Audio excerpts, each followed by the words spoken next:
ദ്രാവകങ്ങൾ ഉപയോഗിക്കുന്ന മർദ്ദത്തെയാണ് ദ്രാവകമർദ്ദം എന്ന് പറയുന്നത്. ഫ്രഞ്ച് ശാസ്ത്രജ്ഞനായ പാസ്കലാണ് ഈ നിയമം രൂപപ്പെടുത്തിയത്.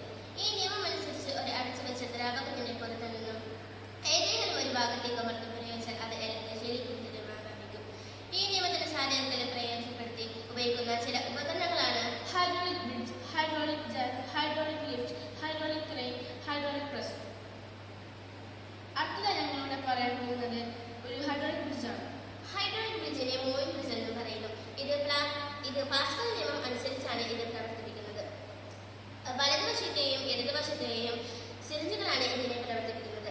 വലതുവശത്തെയും ഇടതുവശത്തെയും പിസ്റ്റൺ ഉള്ളിലേക്ക് തള്ളിയും പുറത്തേക്ക് വലിച്ചും ഇത് പ്രവർത്തിപ്പിക്കും. ഇതിന്റെ ഉദാഹരണമാണ് പാമ്പൻ പാലം. അടുത്തത് ഞങ്ങളിവിടെ പറയാൻ പോകുന്നത് ഒരു സർവീസ് സ്റ്റേഷൻ ഒരു ഷോപ്പിംഗ് മാളാണ്.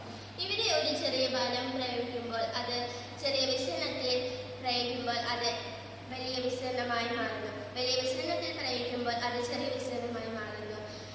കാറുകൾ നിഷ്പ്രയാസം ഉയർത്താനും സഹായിക്കുന്നു. ഖനന പ്രവർത്തനങ്ങളിലും ഷിപ്പിംഗിലും വ്യവസായശാലകളിലും ഇത് പ്രവർത്തിപ്പിക്കുന്നു.